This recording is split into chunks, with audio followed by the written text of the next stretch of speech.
Hi, welcome to the Conflict Podcast with Dean. This is my friend Michal Chabros. He's a really old friend of mine. We've been training jiu-jitsu together for a long time. When I first ever met Mike, I thought his name was Miguel. I don't know, his accent was a bit strange back then. I used to call him Miguel instead of Mike, and then we met a few years later, found out his name was actually Mike. We've been very good friends ever since, but Mike is actually one of the most intelligent people I know. His whole house is just filled full of books and books and books. Mike constantly reads books. He travels.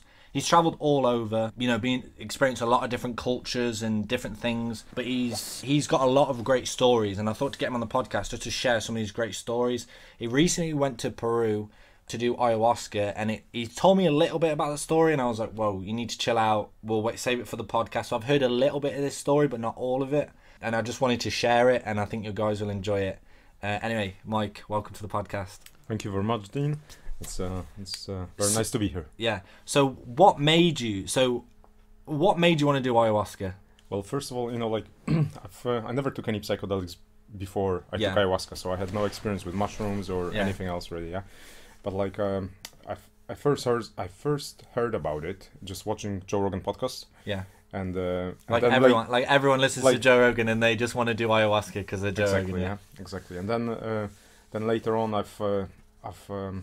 I've listened a little bit of Dan Hardy. He's also big into psychedelics. Yeah, I listened to the Stuart Cooper podcast, and he said that Dan Hardy was on there and he did ayahuasca or something. He's seen some a wolf or something, and then he said that's when he found out he had the wolf heart condition or something. So yeah. Pretty crazy. I'm going to ask you some questions about that later, but yeah, carry on. Sorry. And then later on, I found it pretty interesting. Yeah, and I've read a few books. I've read Terence McKenna, a few books just generally about ayahuasca.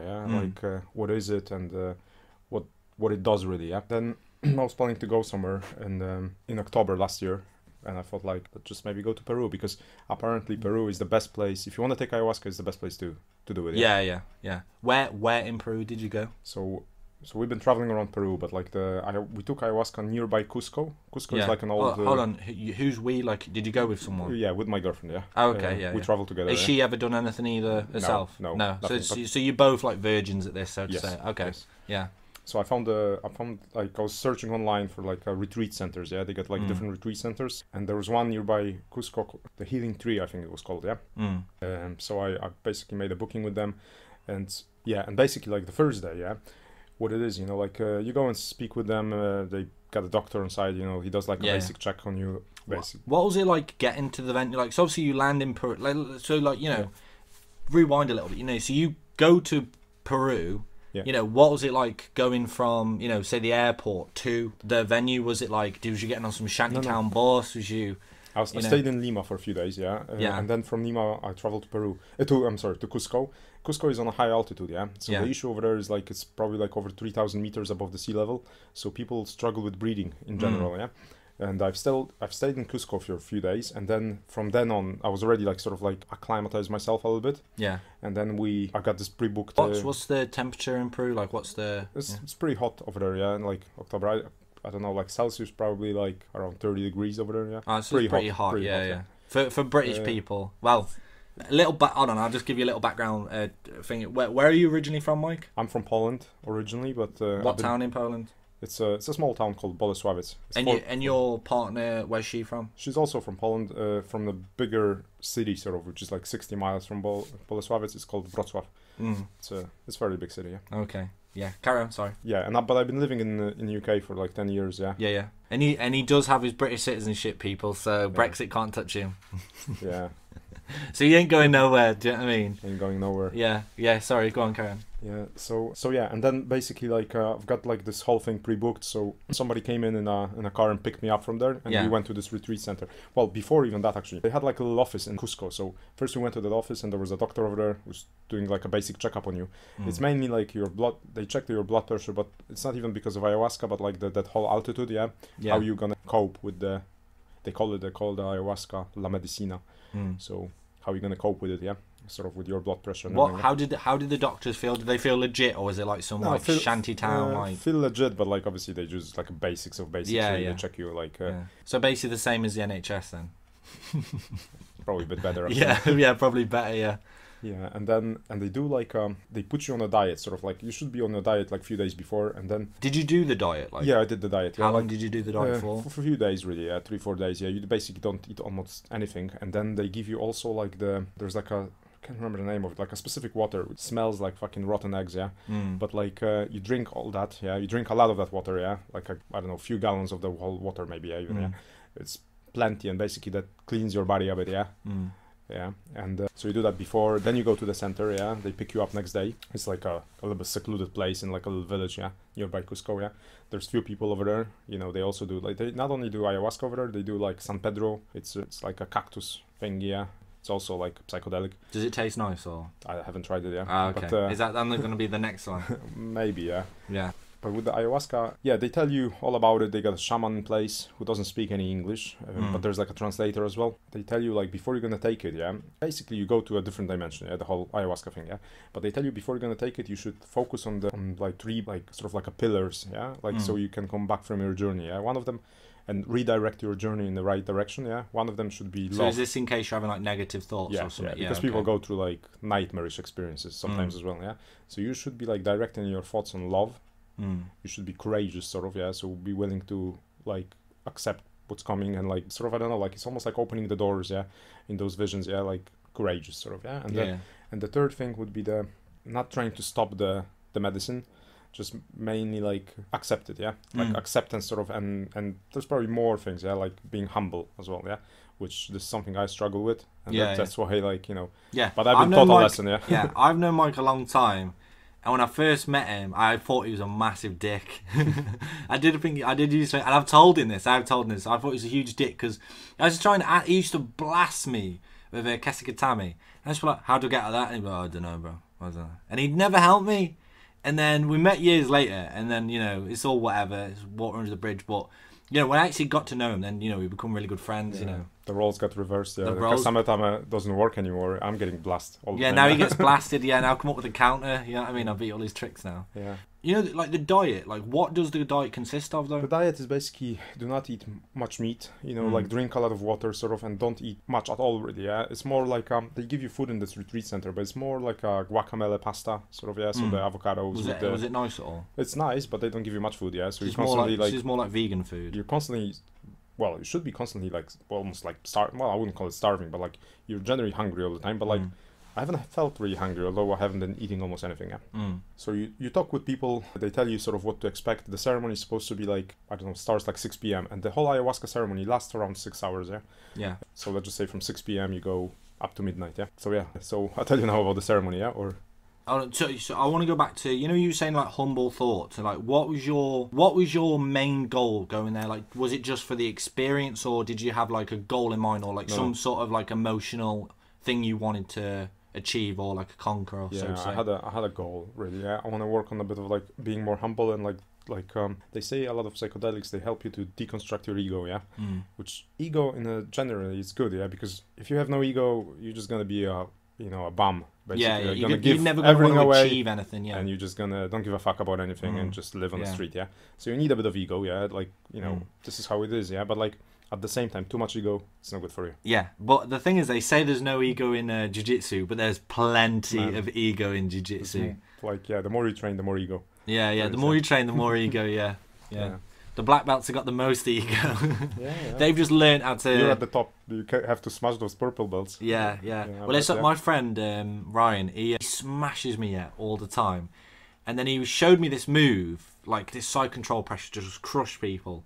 And then he said his coach taught him it, like to crush people like that. And then I was rolling with someone, and I was crushing someone with this specific technique that Ryan showed me. And I was like, "Oh, Ryan, I'm doing that move you showed me." And he goes, "Yeah, the shit rolls downhill, doesn't it?" Do you know what I mean? As in, like, you know, like how black belt smash brown and then brown smash purple. It's just, I thought that's such a very good analogy, that the shit rolls downhill, and that's my favourite saying he's ever done. Yeah. Do you know what I mean? Absolutely, but like at the same time, you know, the belts, they don't fight, yeah. So like the beauty of jiu-jitsu, I think, yeah, with all those like bullshit martial arts, yeah, when like you got like established master or something, yeah, but they don't even spar, yeah. Like jiu-jitsu is good because like there's only few martial arts that people like have to like prove it on a daily basis what they are capable of. And you can go 100% with it too, yeah. So when you spar, like no matter what belt you are, you have to prove it. Every time you have to prove you're a better man, yeah. Sort of, yeah. Something I just want to ask you. So you were saying, you know, you wanted to like conquer an emotional like stubbornness, so to say. You wanted to come over your own stubbornness and this ego issue and stuff like that. What made you get to that point that you were like, I need to change as a person, or like I need to, like I need to be a better person? What made you go down that rabbit hole? Well, basically, there's one more thing, that I want to like sort of conquer, which is like kind of related. It's I'm being kind of impatient, and I need to work on being patient, really. I just think like generally life, I notice like there's all my faults, sort of like my character faults, so I want to improve on that. Just to be a better person. I think like when I'm impatient, it affects other people around me, but it also affects me. Like I to be impatient. Just relax and chill a little bit. That's what I wanted to achieve a little bit. For me on the outside, because obviously I know Mike from the outside. I don't know Mike from the inside. Do you get what I mean? So it's like from the outside, you have patience because you've got a house. You've got a long time partner. You've got a great car. You've got a good job. You read a lot of books, but for me, I don't have the patience to read books. But for someone like you, God, how many books a week do you read? I think I'm kind of weirdo, because I tend to write down everything I do, So I got like an Excel spreadsheet for every month, and I write the books down and everything, So let's just say last year I read probably like 50 books, more than 50 books. See, that's a lot of patience. Do you know what I mean? So from the outside, for me, you've got a lot of patience, but obviously for Mike, excuse the pun, the internal conflict of, your inside. For you don't feel like you're patient enough, So obviously, that's a good, analogy. Well, not analogy, but like, that you can know someone from the outside. Now, and I've known you nearly 10 years or something now, and it's like I know you well from the outside, but obviously from the inside, there's obviously a different aspect to you that even I don't know about. Do you know what I mean? Yeah, I get the tendency sometimes to interrupt people. So I interrupt a lot, and it's like I'm patient with myself, but sometimes I'm impatient with other people. With the things they do. So that was something I want to work on. But like, I'm still impatient, to be honest. Like the thing with the whole ayahuasca is there's a lot of like people from Western cultures coming over there, having some visions, and they think they are next messiah. And they think this will like change their life and like. But really, like it's all bullshit. Are you talking about like the college kids who like get the tattoos? There's and a lot of like they get dreadlocks and they're just the cliche like gap year students. There's a lot of dumb motherfuckers, really. They're taking it and they think like they're the next messiah. They're the next messiah, but they are not really. Do you think you're a messiah now you've done it? Of course I'm not. But the thing about it, it's like it does open like the door to another dimension. Like honestly, like I'm very like I don't believe in many things. Really, I'm kind of. In a sense, I believe in science. I believe. You're a skeptic. Yeah, I'm kind of skeptical, and unless there's scientific evidence, you don't believe in it. I believe in sex and death. That's what I believe. But I definitely don't believe in like some. I'm kind of skeptical about like the things people have been talking about. You don't believe in ghosts or gods and stuff like that. None of that stuff. But like after taking ayahuasca, you get it seems so real. Really, like there is like the feeling I had over there. It's like there is like a dimension or something like that. And you get access to it when you take ayahuasca. So basically, like, maybe just let me tell you something a little bit about it. The ayahuasca. It's basically the ayahuasca is like it's like they mix 3 plants. They mix. There's like a vine in the jungle. They take the water with it and some other ingredient. And what it does, like one of those ingredients got like the apparently they got the highest like potency of DMT, which is dimethyltryptamine. Oh yeah, the thing that you experience when you die. Trip. This gets released when you die, isn't it? You got like some of it is stored in your brain, and like obviously this is like I don't want to sound like a scientist on this podcast. It's like bro science sort of or something that I've read. You can bro science as much as you like. But apparently, when you are dying, some of it is being released into your brain to ease you off, sort of. Like. So you're not like. What's the word? Like crazy. Like you're not people sometimes get those experiences. They sort of like clinically they're dead. But they're being brought back. Sort of. Like they died and they think, oh, I've seen Virgin Mary. And I've seen the light and this and that. It's probably just a bit of DMT got released in your brain. But also like some of the plants. They do have quite a lot of this DMT. But our body can metabolize that DMT. So even if you eat something with like a high amount of DMT, you still will metabolize it and nothing will happen. You won't go on a trip. But the second ingredient, basically, it stops you from metabolizing DMT. So basically, like everything, you got it. You tripping. You can tripping balls. The body cannot like metabolize it. For a specific amount of time. And the third is just water, because they make like a like a drink really over there. Yeah. Which is kind of like a earthy taste. Okay, so let's go to day one. I remember you saying you went to like the shaman's place. What was that like? Like, what does it look like? And was it hot that day? It wasn't very hot. It was no, it's actually a bit colder. Actually, it was, yeah. But they also they give you it's like a big room, really, yeah. Imagine, and you got the blankets. They give you like a bowl, then you're gonna puke into it, yeah, because that's the part of it, yeah. Yeah. People don't talk much about it, but generally you do puke a lot, yeah. On it, and then and you can lie down on that blanket, and the shaman is chanting, yeah, singing songs, and put you in controls the visions a little bit, yeah. It's almost like it's like a fabric that he creates the fabric, yeah. But in your brain, sort of, as weird as it sounds, yeah. And but people take the water bottles and everything, yeah. Sometimes people feel too cold, too hot, yeah. It does change a bit, yeah. What was the temperature in the room felt like when you went in? I don't know, yeah. It was not too cold, not too warm, yeah. So for anyone listening, just describe how tall are you? I'm in 5'9", probably. Yeah, what 175. Yeah, what weight are you? 84 kilograms. And Mike's pretty stocky, he's a good 84. He's fairly well built. He does a lot of jiu-jitsu, does a lot of weights. He's in pretty good shape. Do you know what I mean?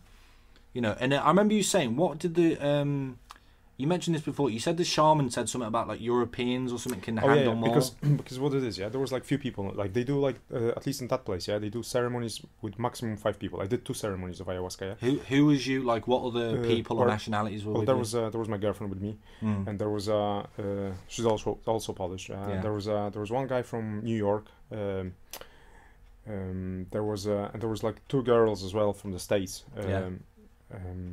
Yeah, one was kind of nationality-wise. Actually, one of them was Chinese, I think. Yeah, the girl. She was American. Then one was a Caucasian American. Yeah. And then the guy was like a Black American. Yeah. Yeah. So you got an African American, American different Chinese, races, yeah. Caucasian, and then we got 2 Polish people. Yeah. Okay. Yeah, and they what it does, the shaman speaks with everybody before that, yeah, for a bit of time, giving you a guidance before even the ceremony starts, yeah, earlier in the day, yeah, and probably looking at you, your weight, and obviously the men potentially can take more ayahuasca than women, yeah. It's almost like with alcohol tolerance, yeah. Yeah. Different, but he doesn't know with the first time you're gonna start it, so it takes it's all in a plastic bottle, yeah. The whole ayahuasca is in, yeah. He gets a plastic cup, and he puts in this cup, yeah, gives everybody a specific dose, whatever he thinks is right, yeah. What's the dose? How I don't know. One, I would say, that's another thing is, yeah. Some people say they took ayahuasca, and they took 2 cups of ayahuasca, but it all depends what sort of ayahuasca. Yeah, but how big are the cups? Would you say? The cup is 250 milliliters. Yeah. Okay. It's a small cup. Yeah. And it was very potent stuff, that was done, and the first the 2 girls, they had maybe 1/4 of that cup, yeah, and they went on a trip immediately, yeah. And then Isabella, myself, a guy, his name was Dominic, yeah. We probably got slightly more, but not much happened to us, yeah. Was he a big guy, that the other American guy? He was quite tall. I don't know, over 6 foot for sure, yeah. Probably sort of your height, yeah. So about 6'5" or something. Yeah. Okay. A tall guy, but also not very heavy. Probably similar weight that I have. Yeah, so it's about 80-90 kilos. Yeah. So we took some, and those girls, they went on a trip, yeah, like hardcore trip, yeah, and nothing happens. Well, so basically the ceremony starts. They turn the lights off. Yeah, there's also is there any rules? Is there any rules to? Yeah, you shouldn't be really people shouldn't be interacting with other people over there. Okay, yeah? But to be frankly honest, when you're in that state, yeah, there's not much interaction you can do really, yeah, with those people, yeah, because you're sort of yourself over there. You're having your own trip, yeah. Yeah, you're just tripping balls off your tits, yeah. It's your motoric skills are they're not very good really, and your will. Sort of your mind processes a lot of things, but don't have the will really to go and do stuff. Yeah, there's stories about people who commit suicide on ayahuasca. I don't know how is that possible even, yeah, to be honest, because or even if it's true, it could just be a horror story, yeah. Because I know that ayahuasca is actually illegal in Peru, isn't it? And no, it is legal. No, it's not. I heard it was illegal. Yeah, no, it was legal. Yeah. We're gonna have to Google this. We need Jamie. Yeah. Yeah, but I think it's legal actually, yeah, because there's a lot of places doing it. A lot of people go to Iquitos, which is a city in the jungle, yeah, and they do it over there as well. So basically, pour a little bit in this cup, yeah, for everybody, yeah. The shaman is starting to chant, basically. Yeah, there's also like beside. And you've taken your. I took my dose, and yeah, you've taken your sippy cup. Yeah. You've taken your drink, yeah. Yeah, and I thought like that actually smells and tastes pretty good, actually. Yeah, that whole ayahuasca. They said like it's gonna be horrible, but it wasn't. Yeah. Yeah. And basically, there's also beside the shaman over there. There's like a guy who's like running the ceremony. He's an interpreter, and like he's supposed to like help you out if you want to go to toilet. Yeah, because. It's a bit like on alcohol, yeah. Like you're sort of all over the shop, yeah. Like when you stand up, so he guides you there, yeah. Yeah. Whatever you need him really to do, yeah. You also got like a bottle of water with yourself, yeah. And there's like a nurse as well over there, yeah. Just so make sure nobody dies, yeah. Yeah. Or tries committing suicide. The shaman also drinks a bit of ayahuasca, but obviously he does it a lot. Yeah. So it's like nothing to him. It's like eating a cake or something. Yeah, and it probably like he doesn't take probably too much, yeah. So, but like he got some of it, yeah. And apparently he can control the visions, and I think there's like some truth to it, yeah. But it took some. The time passes, yeah. It's fucking 20 minutes, nothing, yeah. Like those girls over there, the two of them, yeah. They just tripping their balls off, yeah. Like they laughing. It's almost like kind of like a sexual vibe comes from it, yeah. Like it's kind of like. I don't know, like the like laugh moaning, and everything, like moaning, sort of like an orgasmic sort of like thing, yeah. And I'm just sitting there like, fuck me, yeah, like they having a good time over there, yeah. Nothing happens to me, yeah. And like obviously it comes in again my impatience, yeah. Like the fucking thing doesn't work, yeah.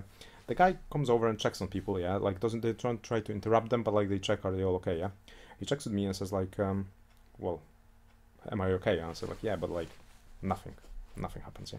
So goes to speak with the shaman, and they decide to give me a bit more, yeah, over there. So they give me a bit more, yeah. How much more did they give you? Probably another like as much as I had like in the first. So another 250 milliliters. Yeah, so quite a bit, yeah.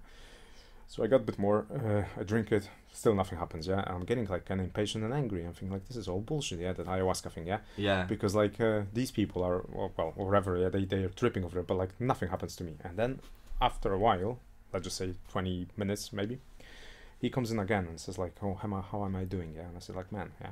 This thing doesn't work, yeah. This thing doesn't work. I said, like, you got this bottle over there. Yeah? You can give me that bottle. I can drink it all, yeah.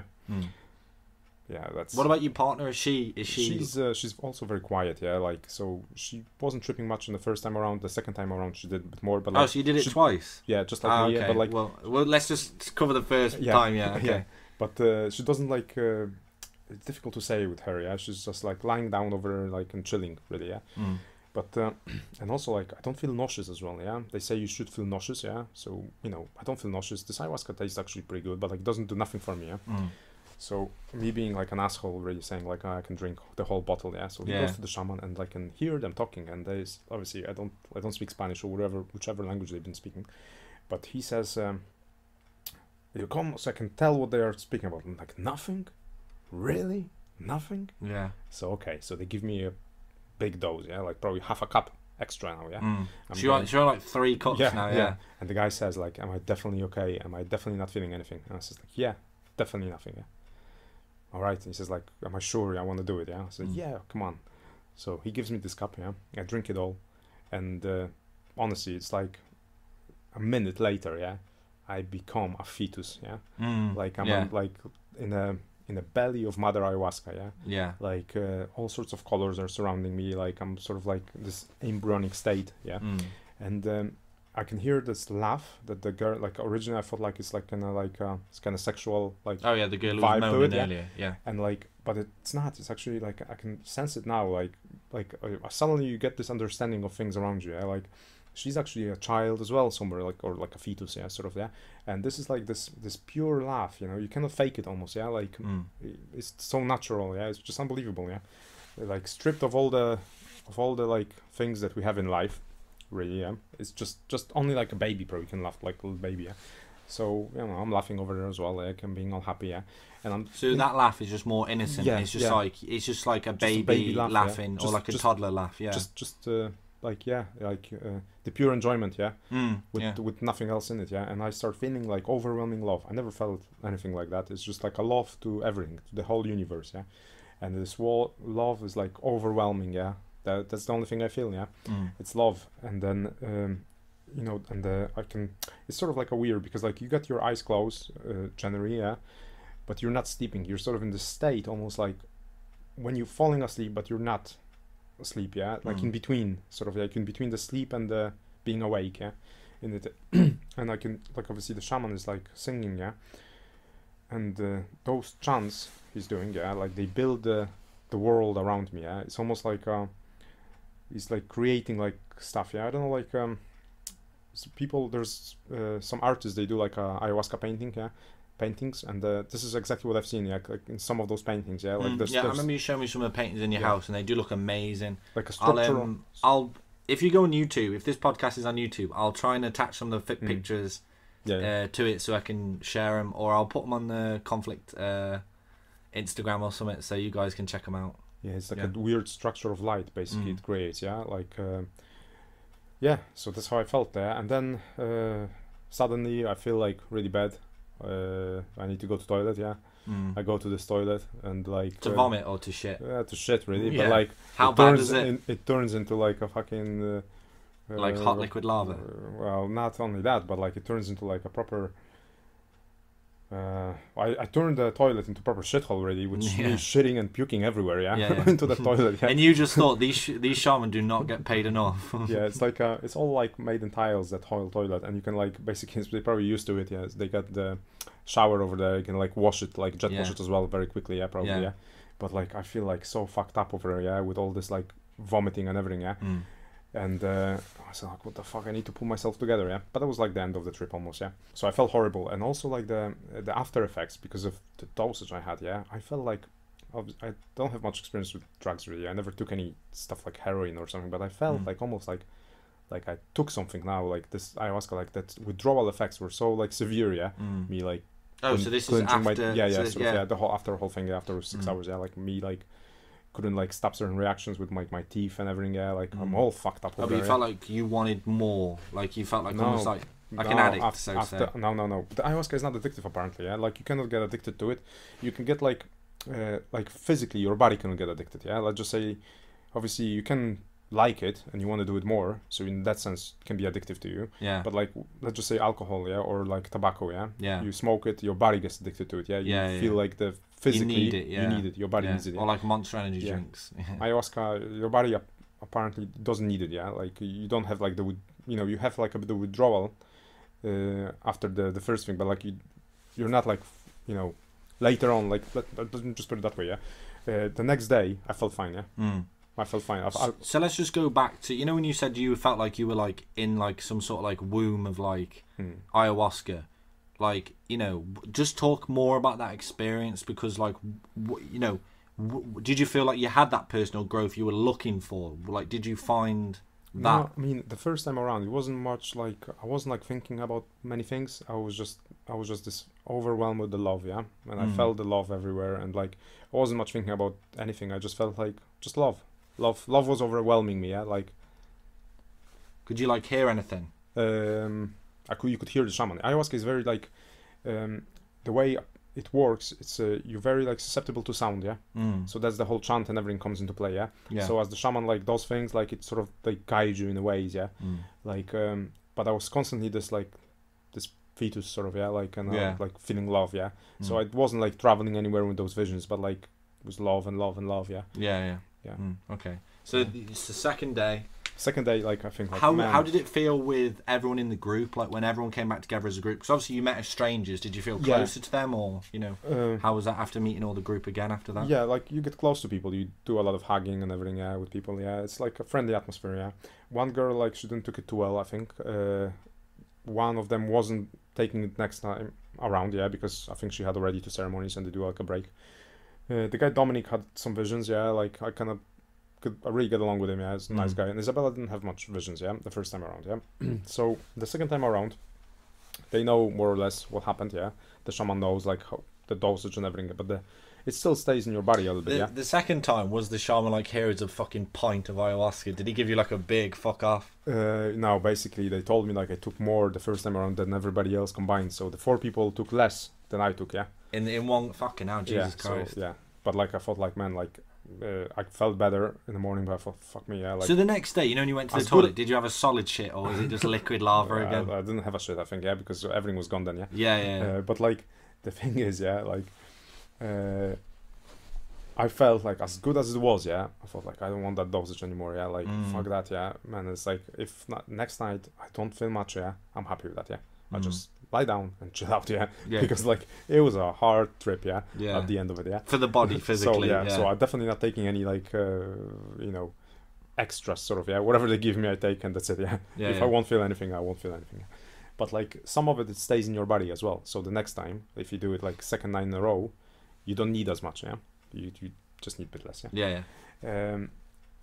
So yeah, like the second time around, you know, like that one of those girls was still there. They gave her like a little small amount, but she went on like a nightmarish trip. Like really, it was really bad for her, yeah. And, like they had to check on her a lot. Yeah. Isabella got quite a lot of visions second time around, but I also got like some visions, yeah. They gave me a bit less, but like it was but it was good, yeah. It didn't hit me like straight away, but it was more like civilized, yeah.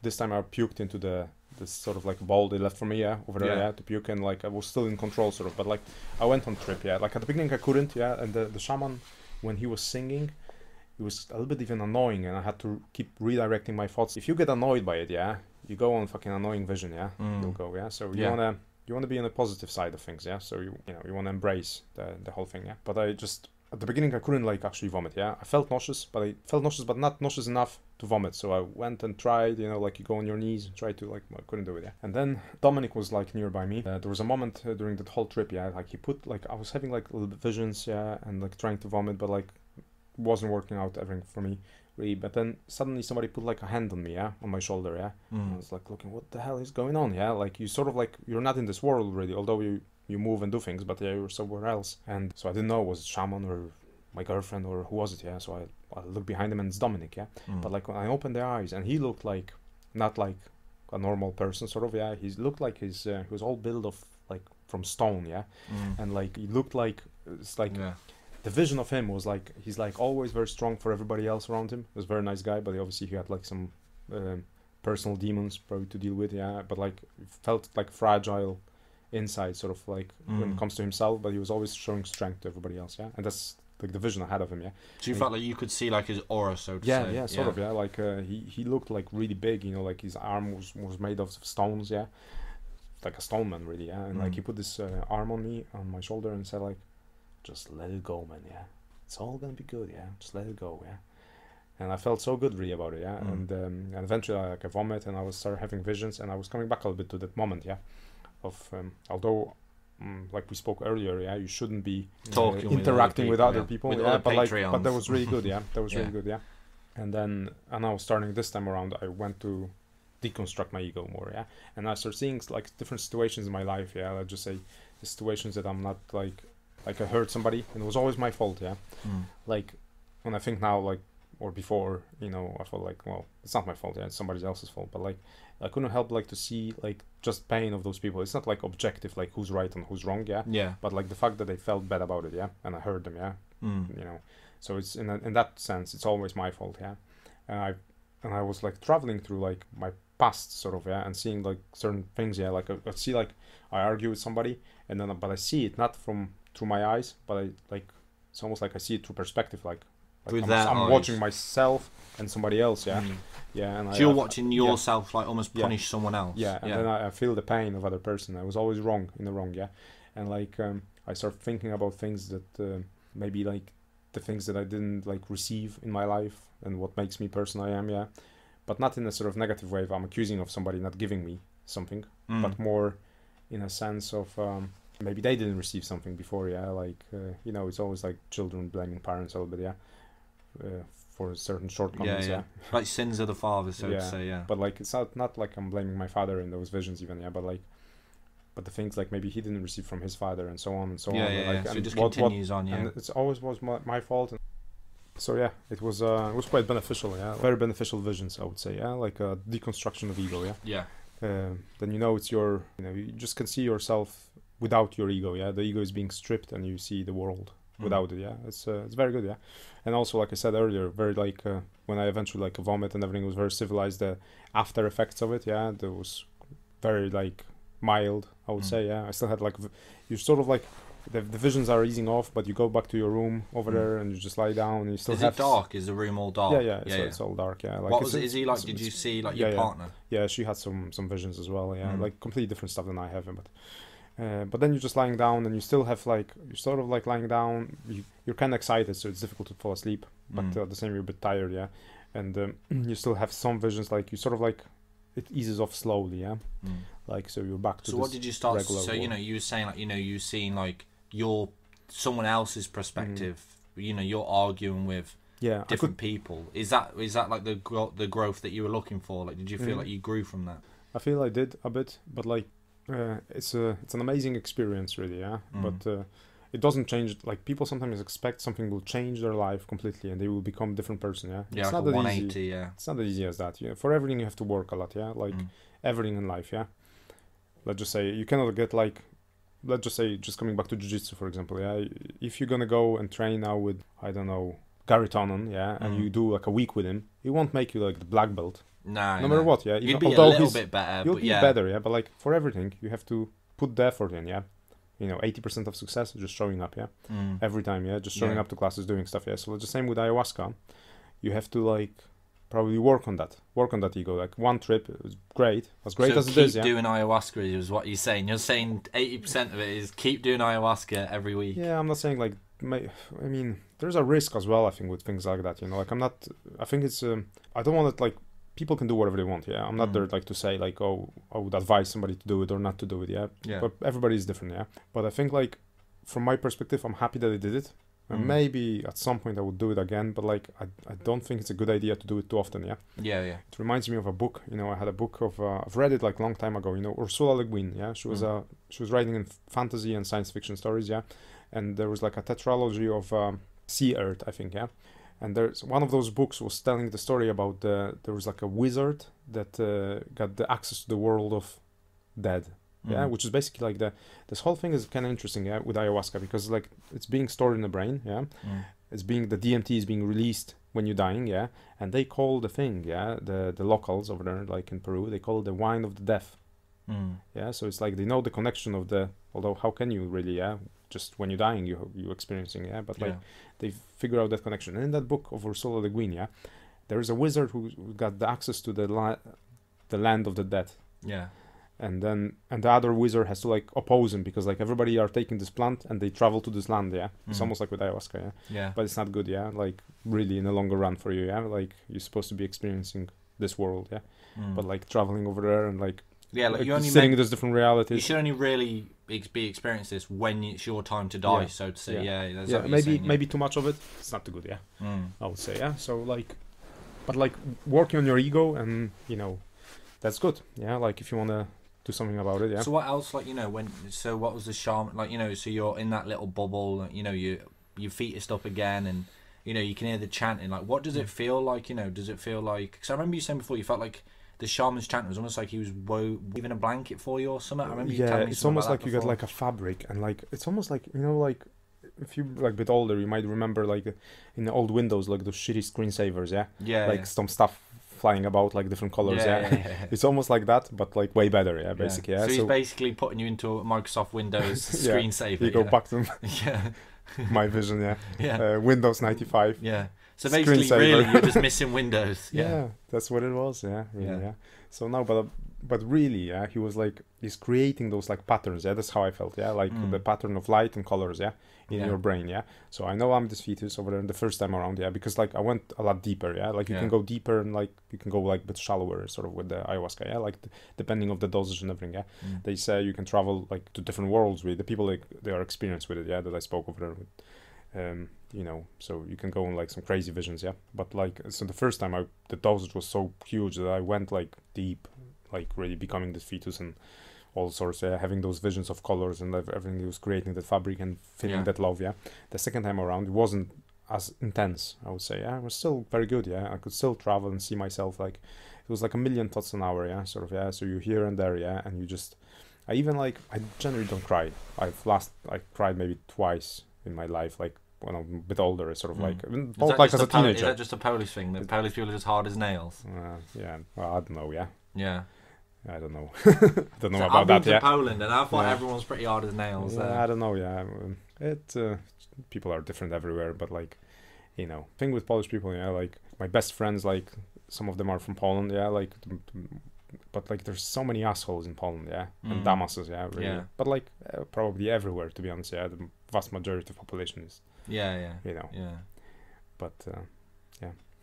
So what? But maybe like generally in Poland, like being harder in a sense. Maybe people live like a bit poorer over there, like it all changes now. More but like, dog during the older generation, like coming from communism and everything, all those like people are like kind of tougher because they had like their life was tougher, So like you go to, I don't know, Afghanistan, the people fucking are hard, I bet, over there, like because they live in the shitty conditions, really, in comparison, it's normal to have a hard life, So like the regular guys like in Afghanistan are way tougher probably than like the people in Belgium, for example, And if the fucking shit hits the fan, an atomic bomb, somebody drops that, these guys will be fine, more or less, like in Afghanistan. The people in Western Europe be fucked, because we're used to like so many. We'll have no Netflix, won't we? Without Netflix, we're dead, no Netflix, no YouTube, no phones. Do you know what I mean? They'd be okay over there, We wouldn't be listening to podcasts. So in that sense, maybe Polish people are like a bit like, but I don't know, I mean, so after you, so you've done your trip 1, trip 2.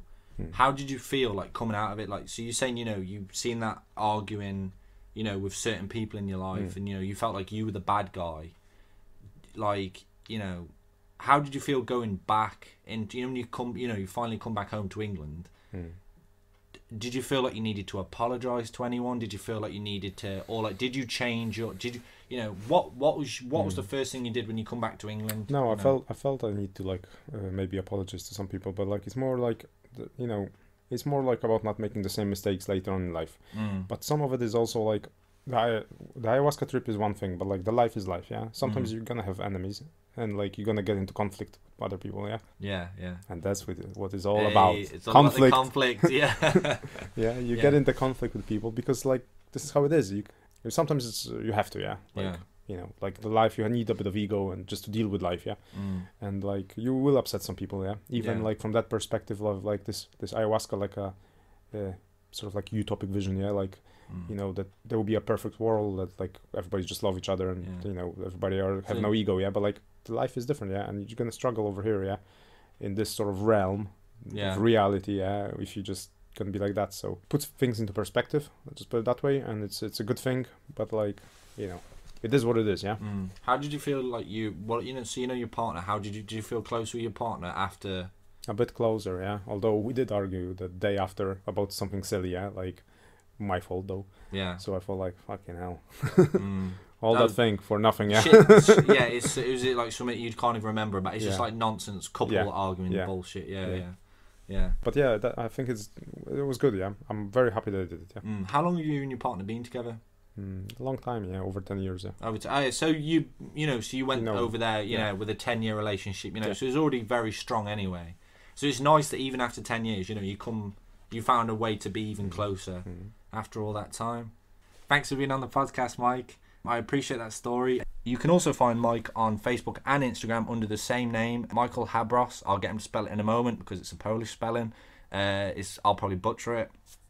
He's got a lot of cool photography that him and his partner do together, and he'll post some of the pictures of the ayahuasca paintings that he got and some of the photography of Peru and stuff like that. So Mike, could you spell your name? Okay, it's just like Michael but without E, so it's Michal, and my last name is Chabros. But just a little correction, like all the photos are basic, almost 99% is made by my girlfriend Isabella. Okay, so I'm just posting them. Okay, so Mike's just posting it. Isabella's the real mastermind behind all the photography, but they've been doing it together. They got a lot of great photos, and I enjoy all the photos that they post. It is very, very good and worth checking out. So give Mike a follow. Let him know what you think of the podcast.